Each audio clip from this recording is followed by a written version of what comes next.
Moderna has released promising data on a next-generation COVID vaccine. According to early clinical data, this vaccine produces 1.75 times the level of omicron-specific antibodies compared to the current Moderna vaccine. Moderna says the formula could be ready to use by the fall season. Here in Taiwan, doctors are urging the government to plan ahead so that it's able to secure a supply.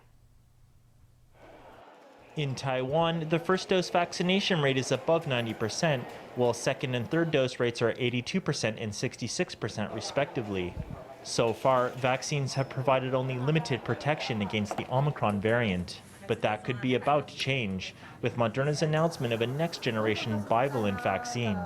The clinical data is promising and the vaccine could be ready by fall.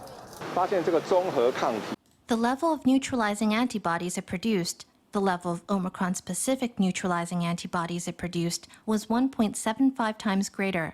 This is very good news. I think that we should plan ahead as early as possible. Let's start discussing our fourth dose. Moderna's vaccine is described as bivalent because it has two targets, Omicron and the original COVID strain. In clinical trials, subjects who receive a bivalent booster had 8 times more Omicron-specific antibodies, compared to subjects who had not received any booster. Compared to subjects who received 4 shots of the original Moderna vaccine, subjects who received a 4th shot of the bivalent booster had 1.75 times more Omicron-specific antibodies. The preliminary data is positive, and more good news is expected soon from Pfizer, which is also developing a next-generation vaccine. The developer's initial output may be limited. If we want to get a hold of the second-generation vaccine by the end of the year, we have to plan ahead and buy early. That's something the CECC has to consider. Taiwan is still in the midst of an Omicron wave.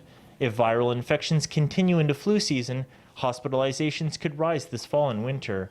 According to a UK study, 3.3% of 212 hospitalized COVID patients had also contracted influenza. These patients were more than 4 times more likely to need a respirator. They were also 2.4 times as likely to die during hospitalization.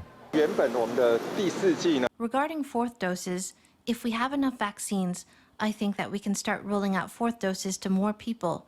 Today, more and more medical staff are getting infected.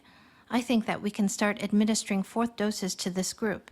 That's something we can prepare for in advance. Taiwan has enough flu vaccines and antivirals, but it may not be able to buy next-generation COVID vaccines right away. If flu season coincides with reopened borders and new COVID variants, the country could be in for a major test, doctors say.